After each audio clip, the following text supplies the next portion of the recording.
ప్రవచనం అనేది వాక్య ప్రత్యక్షతలలో నుంచి సడన్గా మనతోనే కాదు ఈ లోకంతో కూడా మాట్లాడతారు. ప్రవచనం అనేది ఎలా వస్తుందంటే, బిడ్లారా, నీవు ఎరుగని ప్రదేశాల్లో నువ్వు జీవిస్తూ ఉంటావు. నీకు ఒక పోరాట పటిమలో యుద్ధంలో ఉంటావు. నీ లైఫ్ దున్నబడుతూ వెళ్తావు. అదే సమయంలో ఇరుకైన ప్రదేశము నుంచి నువ్వు వెళ్తున్నావు అనుకుందాం. దైవజనుడిలో నుండి మాట్లాడేది దేవుడు. వాక్యము దేవుడై ఉండెను అని యోహాను గారు చెప్పారు. కానీ ప్రవచనము ఎలా వస్తాయి? ఇప్పుడు గ్రంథాలన్నీ ఈ 66 గ్రంథాలను రాసింది ఎవరు? ప్రవచన పురుషుడైన యేసయ్య. హల్లెలూయా. ఇవన్నీ ప్రవచనాలు. ఎందుచేతనంటే, ఒకరు రాసిన గ్రంథాన్ని మరొకరు రాయనీయలేదు. ఏమండి? ఈ గ్రంథంలో ఉన్నటువంటి అద్భుతమైన ఐశ్వర్యం మరి ఏ గ్రంథంలో మనకు కానరాదు, దొరకదు. హల్లెలూయా. ఒక ప్రణాళికతో, ఒక సంకల్పముతో ఆయన పరిశుద్ధ గ్రంథమును రచింపజేశారు పరిశుద్ధాత్మ దేవుడి ద్వారా. ఇది అందరికీ, సార్వత్రిక సంఘానికి విదితమే, తెలిసిన సంగతియే. కానీ ప్రవచనము నువ్వు నిర్లక్ష్యము చేయకము అని లేఖనాల్లో రాయబడి ఉంది. ప్రవచనం అనేది ఒక వరముగా కూడా కొరింథీయులకు రాసిన పత్రికలో పౌలు గారు చెప్పేశారు. ఏమండి? ఇప్పుడు ప్రవచనాలు నెరవేర్పు భూమి ఇది. ఈ భూమి ప్రవచనములు నెరవేర్చడానికి దేవుడు చేసిన ఒక అద్భుతమైన సృష్టి. హల్లెలూయా. అసలు వచనమునకు ప్రవచనమునకు మధ్యలో తేడా ఏమిటండి? వచనము ఆల్రెడీ దైవ దర్శనము ద్వారా మనకు దొరికింది. ఇప్పుడు ప్రవచనం ఎక్కడి నుంచి దొరికింది?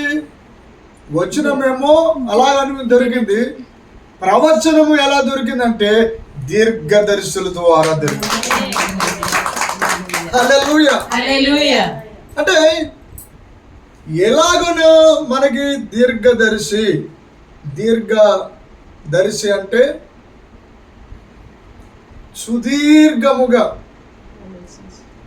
భూతకాలంలోకి వెళ్ళే అధికారం దేవుడు ఇస్తారు దీర్ఘదర్శికి. వర్తమాన కాలంలో ఉన్నట్లుగా బయలుపరచబడతాయి. భవిష్యపు కాలంలోనికి కూడా ఆయన తొంగి చూస్తారు.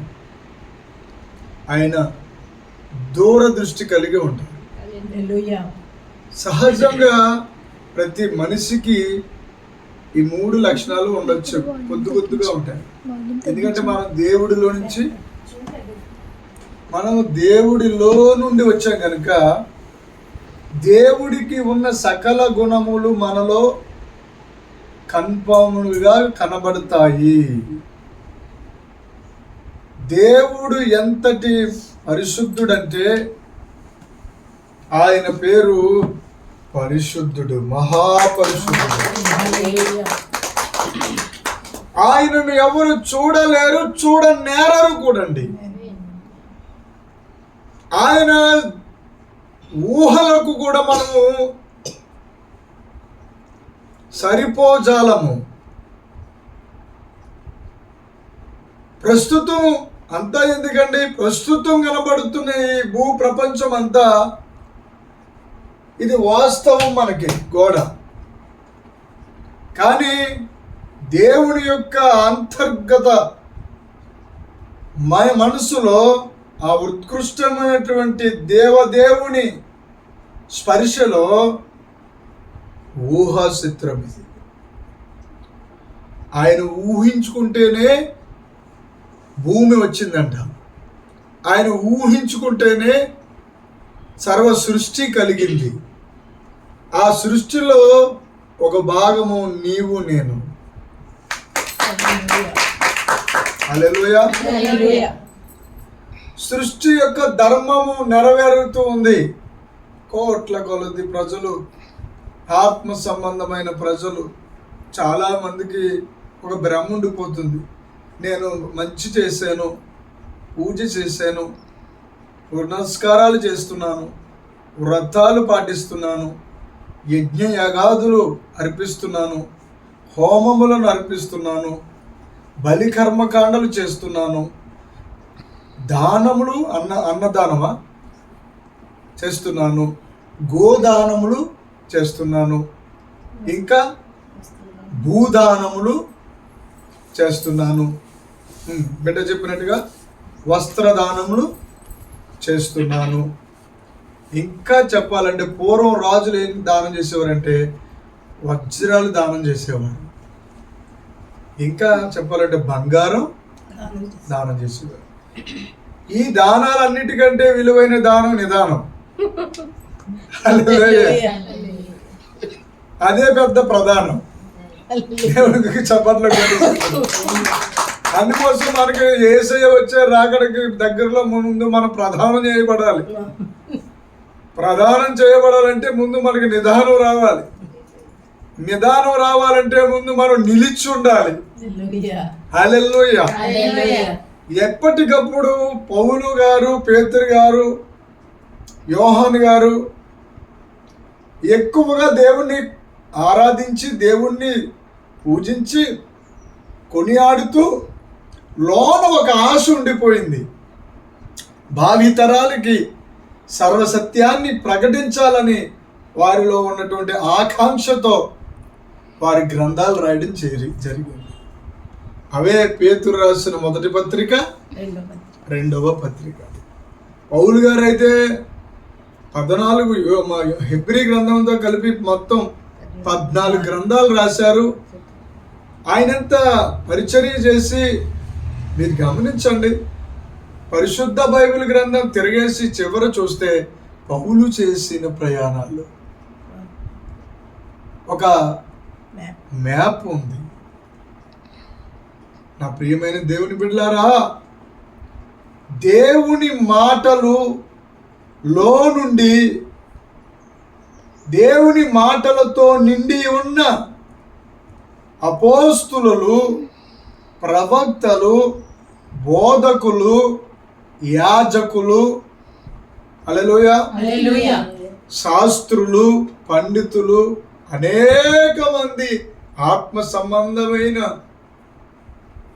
ఆలోచనలు కలిగిన వారికి ప్రవచనం వస్తుందా? ఖచ్చితంగా వచ్చి తీరుతుంది. చప్పట్లు కొట్టి. ఒక ప్రవచనము నెరవేరడానికి, వాక్యము నెరవేరడానికి మధ్యలో ఉన్నటువంటి వ్యత్యాసం ఏమిటి? వాక్యము వెంటనే క్రియ చేసుకుంటూ వెళ్తుందండి. ప్రవచనము పరిశీలించుకుంటూ వెళ్తుంది, పరీక్షించుకుంటూ వెళ్తుంది. ప్రవచనము పరిస్థితులను మార్చుకుంటూ వెళ్తుంది.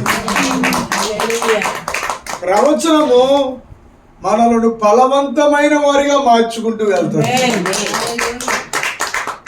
వాక్యము లేకుండా ప్రవచనము లేదు. వాక్యాధిపతి అయిన యెహోవా వాక్యమును పంపించిన మహాశక్తిమంతుడు యెహోవా దేవుడు మనకు వాక్యానుగుణంగా వచ్చేసారు ఆయన. మీరు పరిశుద్ధ బైబిల్ గ్రంథాన్ని చూసినప్పుడల్లా ఎవరు కనబడతారంటే తండ్రియు, కుమారుడుయు, పరిశుద్ధాత్మయు, ఈ ముగ్గురు త్రిత్వములో ఏకత్వముగా ఉన్నటువంటి సకల గ్రంథముల సమ్ముటి పరిశుద్ధ గ్రంథములో రాయబడిన ప్రతి పుస్తకములో అణువణువున సకల జ్ఞానము సంపద. హల్లెలూయా, దేవుడికి స్తోత్రం. ఈ విషయాన్ని కూలంకుషంగా మీకు వివరించాలని ఆశపడుతున్నాను. హల్లెలూయా, గట్టిగా హల్లెలూయా చెప్పండి. హల్లెలూయా. ఇర్మియా గ్రంథము 11వ అధ్యాయము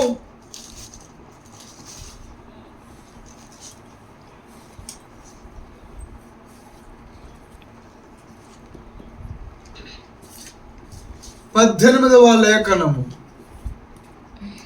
దానిని యెహోవా నాకు తెలియజేయగా నేను గ్రహించితిని. గ్రహింపు వచ్చింది, తెలియజేయగా యెహోవా తెలియజేశారు, యెహోవా ప్రవచించారు, యెహోవా ప్రత్యక్షతను తీసుకుని వచ్చారు. అదే సమయంలో ఆ తర్వాత ఆయన అని రాసింది చూడండి. ఆయన వారి క్రియలను నాకు కనపరిచెను. తర్వాత అయితే నేను వదకు తేబడుచుండు సాధువైన గొర్రె పిల్లవలే ఉంటిని. ఇది ఎక్కడ ఎవరిలో నెరవేరింది? ఇంచుమించు 2024 సంవత్సరాల క్రితము ఒక గొర్రె పిల్ల వచ్చింది. ఆ గొర్రె పిల్ల యేసయ్య. హల్లెలూయా. యేసు గొర్రె పిల్లను నేను వదకు చేయబడిన గొర్రె పిల్లను దినదినము చనిపోచున్నాను, యేసు క్రీస్తులో బ్రతుకుచున్నాను. యేసు గొర్రె పిల్లను నేను వదకు చేయబడిన గొర్రె పిల్లను. హల్లెలూయా. వధ పాత నిబంధన కాలములో కూడా మనకు బయలుపరుస్తున్నటువంటి సత్యము పేరు వధ. అమ్మాయి, దేవుని చిత్తానుసారముగా భూమి మీద వాక్యము జరుగుతున్న కాలంలోనే ఉన్నాము. వాక్యము కొదువా? టీవీ పెట్టుకుంటే వాక్యము, సెల్ పెట్టుకుంటే వాక్యము, యూట్యూబ్ ఛానల్ మార్చుకుంటే వాక్యము వస్తూనే ఉంది, వింటూనే ఉన్నాం. ఈ చివరి అంచుల కాల దినములలో మనకు కావలసినది వాక్యములో నుండి వాక్య ప్రత్యక్షత పొందుకోవాలి. అదే ప్రవచనము. ప్రవచనము నిన్ను ఏం చేస్తుందంటే పై పైకి నిన్ను ఇచ్చిస్తుంది. హల్లెలూయా. ప్రవచనము నిన్ను పరిశుద్ధపరుస్తూ ఉంటుంది. ప్రవచనానికి ఉన్న శక్తి ఏంటంటే మనలను పడిపోనివ్వకుండా కాపాడుతూ ఉంటుంది. హల్లెలూయా. ప్రవచనానికి ఉన్న శక్తి ఏమిటంటే మనము దిగజారిపోకుండా ఉండేటట్లుగా మనలను స్థిరపరుస్తుంది. అందుగురించే ప్రతి మాటలో బంగారమును అగ్నిలో పెట్టి పుటము వేసినట్లుగా ఆది కాండము నుండి ప్రకటన గ్రంథము వరకు చూస్తూ హల్లెలూయా వెళుతున్నట్లయితే మనకి ప్రవచనము ఆది కాండములోనే మనకు దొరుకుతాయి. ఆది కాండములోనే మనకు దొరుకుతాయి. ఆది కాండము, అనాది కాండము. అసలు సృష్టి జరిగిన తర్వాత అబ్రహాము, హల్లెలూయా చెప్పండి, యాకోబు, ఇస్సాకు, అబ్రహాము ముందు వచ్చాడా, మోసే ముందు వచ్చాడా? చెప్పండి అబ్రహాం. మరి ఇస్సాకు ముందు వచ్చాడా, మోసే గారు ముందు వచ్చారండి? ఇస్సాకు, యాకోబు, ఇంకా మెల్కీషెదెకు, వీళ్ళందరూ ఎప్పుడు వచ్చారు? ఏమండి, ఎప్పుడు వచ్చారంటే మోసే కంటే ముందే. కానీ మోసే ఏదో దగ్గరుండి చూసినట్లుగా సృష్టిని రాశారు. దేవుడు చూడు సృష్టిని చూపించారు, ఆయన దర్శనం అదే. మోసేకి దర్శన రూపంలో చూపించేవారు, ఆ దర్శన రూపంలో మాట్లాడేవారు, ఆయన రాసుకుంటూ వెళ్ళిపోయేవారు. అందుకే బైబిల్లో కామా ఉన్నా సరే, ఫుల్ స్టాప్ ఉన్నా సరే, గీతలు ఉన్నా సరే, ఇంకా సెలాన్ రాస్తున్నా సరే, ఇవన్నీ బైబిల్ భాష, అంకెలు బైబిల్ భాష. ఫస్ట్లో ఇలాగ అధ్యాయాల కింద లేదండి, ఒక ఏకదాటిగా వ్రాయబడిన ఒక రాత వలె ఉంది. ఆ రాతని ఏం చేశారంటే వచనాల కింద, అధ్యాయాల కింద, ఇంకా చెప్పాలంటే గ్రంథముల కింద విభజన జరిగింది. హల్లెలూయా. ఆ తర్వాత ఆ గ్రంథాలన్నింటినీ పోగేసి ఇంకా కొన్ని గ్రంథాలు ఉన్నాయి, వాటిని కూడా చూసి పటిష్టముగా ప్రసిద్ధిగాంచిన గ్రంథాలుగా, ఇది దేవుని నోరులో నుంచి వచ్చిన గ్రంథము అని అనుకోవడానికి 2 సూచనలు వాళ్ళు తీసుకున్నారండి. ఒకటేమో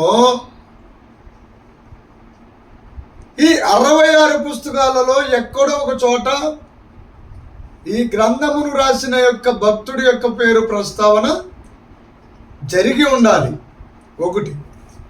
రెండవది, ప్రతి గ్రంథములోనూ అంతర్లీనముగా, అదృశ్యముగా యేసుక్రీస్తు ప్రభులు వారు యొక్క ఛాయలు కనబడాలి.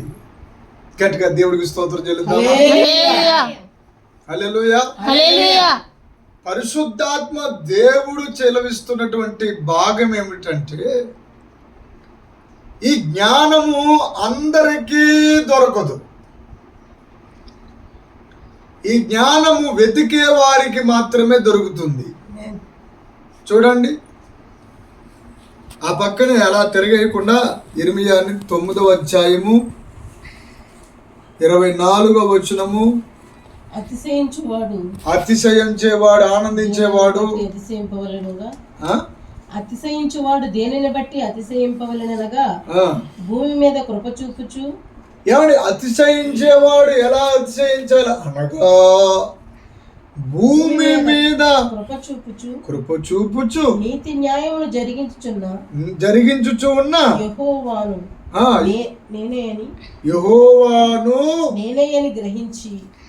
నేనే అని గ్రహించి నన్ను పరిశీలనగా తెలుసుకొని, అండర్లైన్ చేసుకుందాం, అది యెహోవాను నేనే అని గ్రహించి, గ్రహింపు.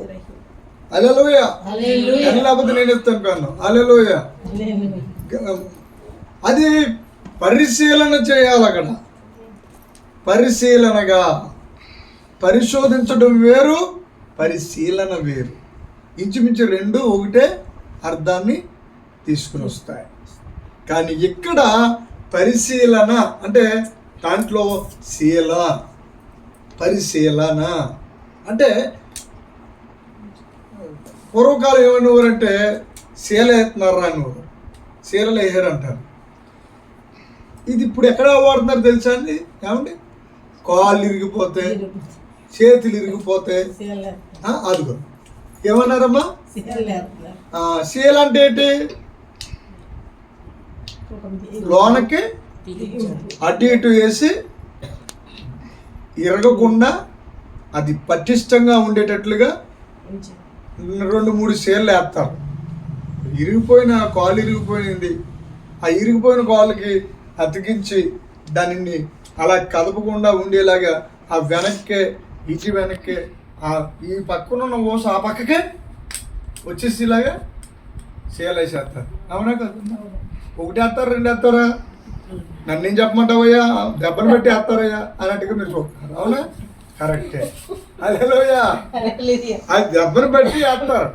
కానీ నా పాయింట్ ఏంటంటే దెబ్బలు కాదు, వేసిన దాన్ని శీలలు అంటారు. అదే కాకుండా యేసు ప్రభువారికి కూడా శీలలు వేశారు. శీలలు వేసి అనే ఒక పాట కూడా ఉంటుంది. ఎన్ని శీలలు వేశారు యేసు ప్రభువారికి? 3 శీలలు వేశారు. ఇప్పుడు శీల అనగా లోతుకు వెళ్ళే దానిని, దూసుకుంటూ వెళ్ళిపోతున్న దానిని శీల అంటారు. హల్లెలూయా. అంతేగాని దంగేరి పక్కన ఊరు ఉంది, దాని పేరు శీల, ఆ శీల కాదండి. స్తోత్రం చెప్పండి. శీల ఉంది, శీలలో సిద్ధాంతి కూడా ఉన్నాడు. శీల సిద్ధాంతాన్ని కూడా అనేవాడు. మరి ఇప్పుడు ఉన్నారో లేదో నాకైతే తెలియదు, కానీ అది మనకు అవసరం లేని విషయం. హల్లెలూయా. అని ఊరు మాత్రం ఉంది శీల. అలా శీల ఈ పక్కన ఉంది, మళ్ళీ కడియం ఆ పక్కన వెళ్ళిపోతున్నాం. హల్లెలూయా. స్తోత్రం చెప్పండి. ప్రభునందు ప్రియమైన వాళ్ళారా, అక్కడ దేవుడు ఉత్సహించే కార్యక్రమం ఏంటంటే, నీవట ఆయనను ఎలా వెతకాలంట? పరిశీలనగా. ఈ పరినయము, పరిశుద్ధము, పరిశీలన. పరి అనే పదానికి అర్థం చూసుకోండి. పరిశీలన, పరిశుద్ధత, ఇంకా చెప్పాను ఇప్పుడే. హల్లెలూయా. హల్లెలూయా. దేవునికి మహిమ కలుగును గాక. నేనెందుకని నీ సొత్తుగా మారితిని, యేసయ్యా నీ రక్షణు చే కడుగబడినందునా, నీ అనాది ప్రణాళికలో హర్షించను నా హృదయ సీమా. ఇల్లు నేనుండుటే, అలు నీవుండుటే. హల్లెలూయా. హల్లెలూయా. చదువుకుందాం. 24వ వచనం. అతిశయించువాడు దేనిని బట్టి అతిశయింపవలెను అనగా, భూమి మీద కృప చూపుచు. అంటే పైన కొన్ని అతిశయాలు రాశారండి. ఐశ్వర్యము, తర్వాత శౌర్యము. హల్లెలూయా. హల్లెలూయా. తన శౌర్యము, సూర్యుడు తన శౌర్యమును బట్టి, జ్ఞాని తన జ్ఞానమును బట్టి, ఐశ్వర్యవంతుడు తన ఐశ్వర్యం బట్టి ఏం చేయకూడదట? అతిశయింపకూడదు. హల్లెలూయా. హల్లెలూయా. సంఖ్యాకాండము 20వ అధ్యాయము 7వ లేఖనము ఒక్కసారి చూడండి. అది అలా ఉంచండి. మీరు ఇలా బైబిల్ తిరిగేస్తున్నందుకు కూడా ఆయన రేపు బహుమతులు దాస్తాడు. అంతటా యెహోవా మోషేకు ఇలాగ సెలవిచ్చాడు. ఎలా సెలవిచ్చారండి? నీవు నీ కర్రను తీసుకుని నీవును నీ సహోదరుడు అహరోనును ఈ సమాజమును పోగు చేసి వారి కన్నుల ఎదుట ఆ బండతో మాట్లాడుము. అక్కడ మళ్ళీ చదివితే మనకు అర్థం అవుతుంది. మళ్ళీ ఒకసారి చదవండి. అంతటా యెహోవా మోషేకు ఇలాగ సెలవిచ్చారు. ఎలా సెలవిచ్చారు? నీవు నీ కర్రను తీసుకుని. కర్రను తీసుకోమన్నారు కదా, అక్కడ ఆగిపోడు మోషే. ప్రవచనం కంటిన్యూ అవుతుంది. కొన్ని ప్రవచనాలు మనకు వచ్చినప్పుడు మనకి వెంటనే జరిగిపోవాలనే కుతూహలము, తపన ఉంటది. కానీ వాక్యాధిపతి అయిన దేవుడు తన కాల సంకల్పము వచ్చినప్పుడు ఆ ప్రవచనాన్ని నిలువెత్తు స్వరూపముగా మనకు అలంకరింపజేస్తాడు. హల్లెలూయా. తరాలు పడతాయి, యుగాలు మాత్రం పట్టవు. ఏదో ఒక తరంలో నిన్ను దేవుడు పైకి లిఫ్ట్ చేస్తాడు. అది ప్రపంచానికి తెలియజేసే విధంగా ఉంటుంది. హల్లెలూయా. హల్లెలూయా. లోకస్తులకు తెలియజేసే విధంగా ఉంటుంది. లోకము చూసి నివ్వురిపోయే విధంగా దేవుడు మనలను ఆశీర్వదించుతారు. హల్లెలూయా. హల్లెలూయా. ఆయన సకల సక్రాధిపతి, ఆయన అతి పరిశుద్ధుడు, ఆయన పేరు మహాదేవుడు. ఏమండి, చిన్నంచన వేసుకోవడానికి, చిన్న చూపు చూసుకోవడానికి ఆయన ఏమో మనుషులు తయారు చేసుకున్న